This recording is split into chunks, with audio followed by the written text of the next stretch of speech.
Frye's class creating a screencast of the presentation. So what I told you guys earlier is the students who have been in travel club before, who were able to travel to the different classrooms, mainly 7th and 8th grade. By the time you're in 9th grade, most students know a lot about travel club. These kids would go to the 7th and 8th grade classrooms to show a little bit about what we do. And since we have no more students who are in the school who've traveled with us other than one lonely little 8th grader, we decided to do this so that we can present to all of the classes. So this opening screen is just many different flags throughout the world.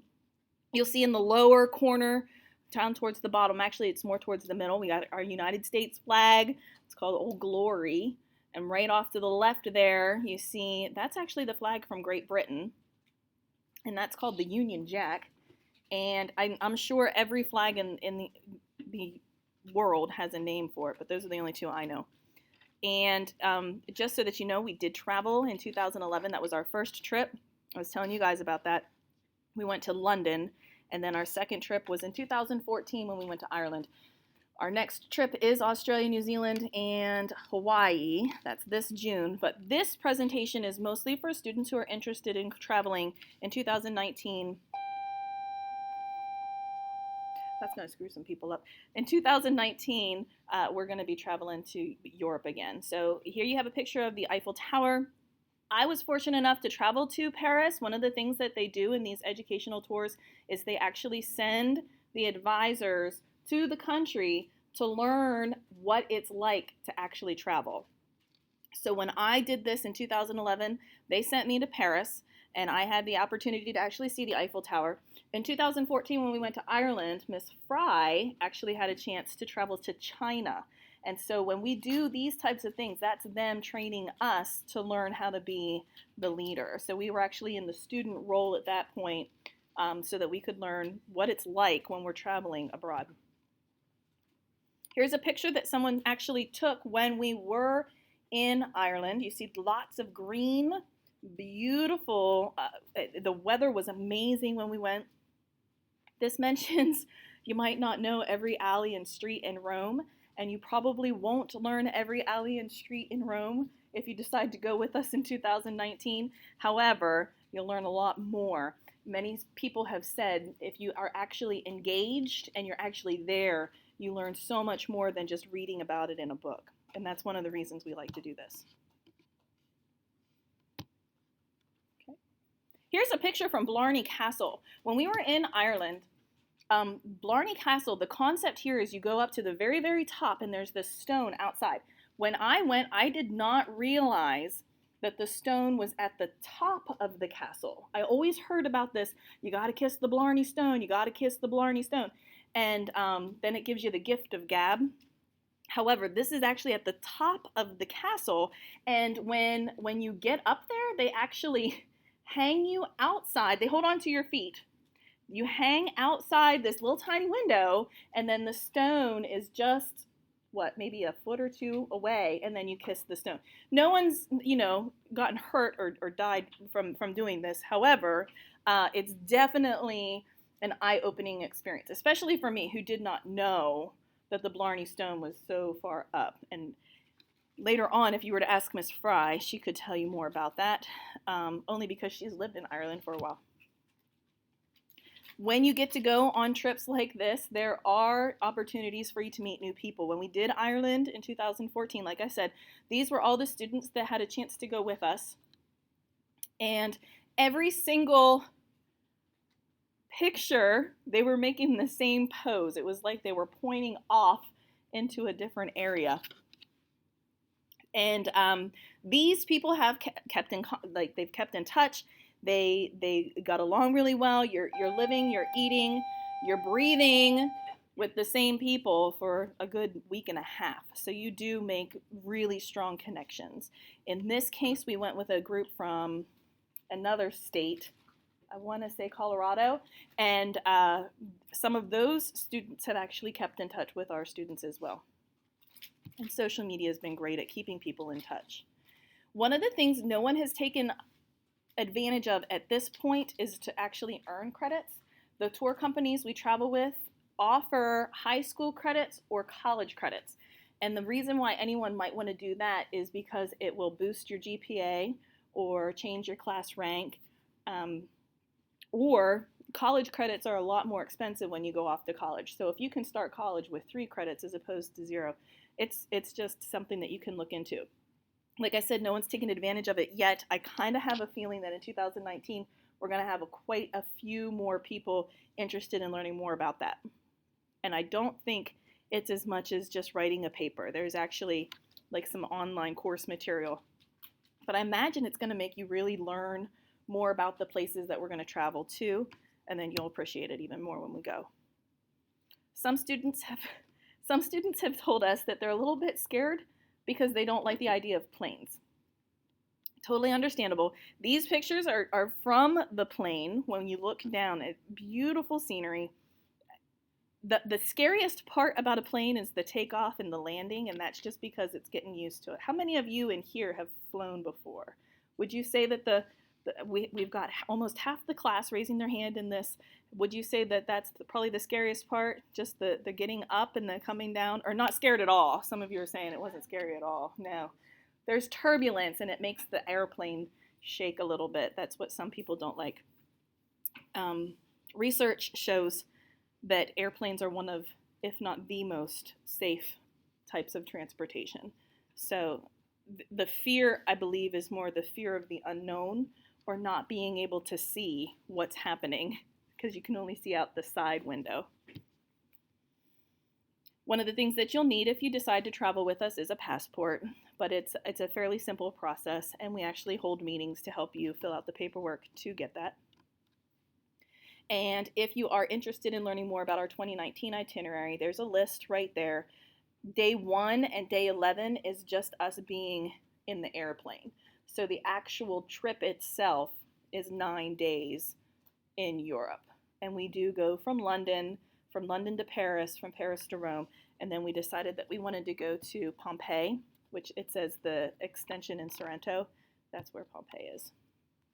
Now, if you were to check out this website, it should take you right to the area that talks about our trip. If you really want to know, the key word here is HUND 7099. And when you click on that, it takes you right to the website. And on there you can see it's taking you to the website. It shows you the date. Our date is set. In past years, we didn't know for sure what the date was until we got extra close to it. This date is set for June 12th, 2019, and we're done on the 22nd. The reason why we like to know the date so far in advance is because there are quite a few parents and older siblings, aunts and uncles who are also interested in going, but they have to request off work and they need to know the dates when they're going. So that's one of the options for parents. If they want to go, they certainly can. When you go to the website, it does give the itinerary, and it goes from day 1 to day 11, the whole way down. You can look at that. And over on the right-hand side of the website, it has the fee. And in this case, it's telling you that right now a student to travel is $3,956, which is a lot of money. So if you really want to go in 2019, you're looking at just under $2,000 per year to have to be accountable for. So if we went back to our Google Slides, mine doesn't want to go back.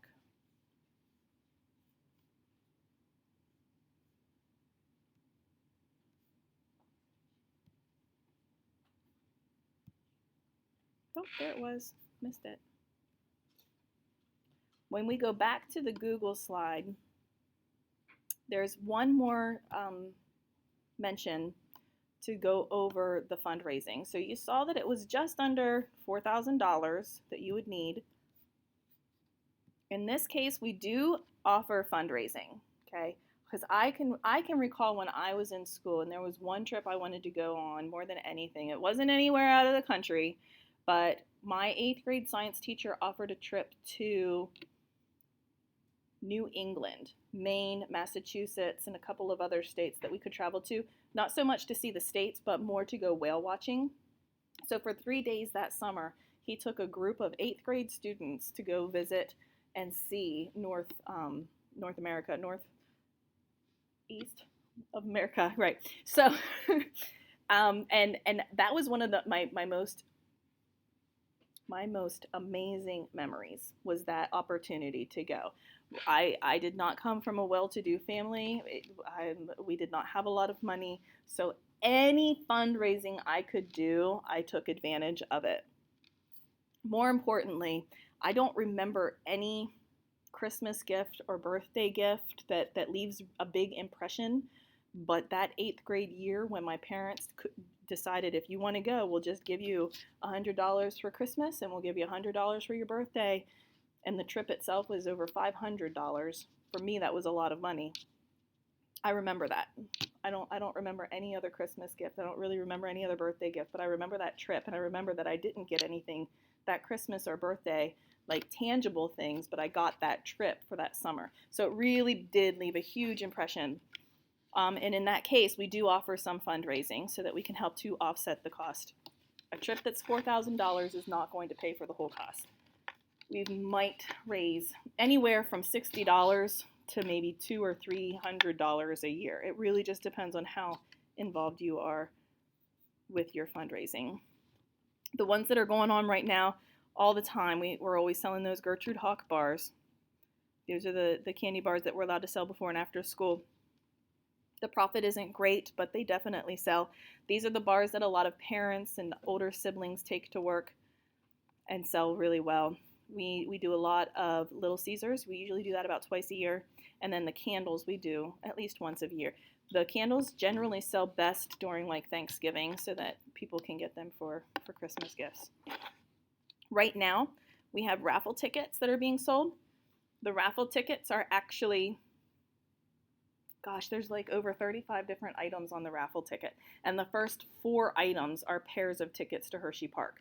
So the first 4 winners will win over $120 worth of Hershey Park tickets. So it's definitely a very good fundraiser, and it's a very profitable, because a ticket costs $10 and 80% of it is profit.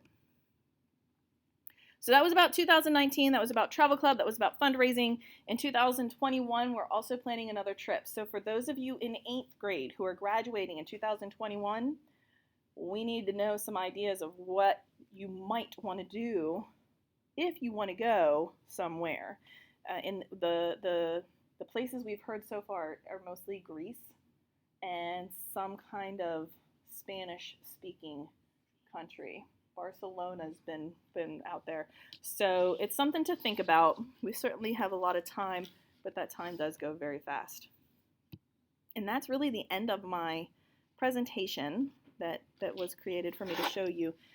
While I have this still recording, are there any questions that I can answer for you that other students and yourself might want to know an answer to?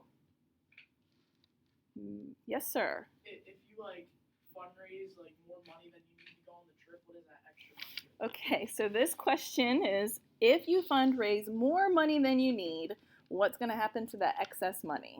And that has actually happened. Not because the student over fundraised, but because he supplemented. He was paying the monthly payment, he got paid off, and he's still fundraising. So he has a good $200 in his account. He doesn't graduate until 2017, so he can use that for 2017. The other thing is, depending on how much money is in there, some of that could count as spending money. Because when we do go on trips, you do need to pay for your lunches. And then some of the students like to buy souvenirs and stuff like that. So you've raised that money, you should be able to spend it. It stays in your account until you graduate. So let's say you want to go in 2019 with us, you're set and ready, and then you realize, oh, I can't go June 12th of 2019. Now what? Well, that money stays in your account until you graduate, and you guys graduate in 2021. So you can just keep raising money and then choose to go on that trip if you wanted to. After you graduate, if you haven't signed up to go with us, that money stays in the travel club account. And that's usually to help pay for busing and additional tips, because those aren't included in the overall price of the tour. Other students from other schools meet at the airport, and we don't like that. We'd prefer to meet at the school and all travel to the airport together in a nice cushy bus. And that costs money. So any excess money that we have and any additional fundraisers that Miss Frye and I do, that goes towards that. Like we're doing a Zumbathon, for example, that money will go all into, I call it a slush fund. When we did the computer fund tickets last week, when you were trying to figure out who you were compatible with, that money all went into the travel club fund. So we try to cut costs as much as possible.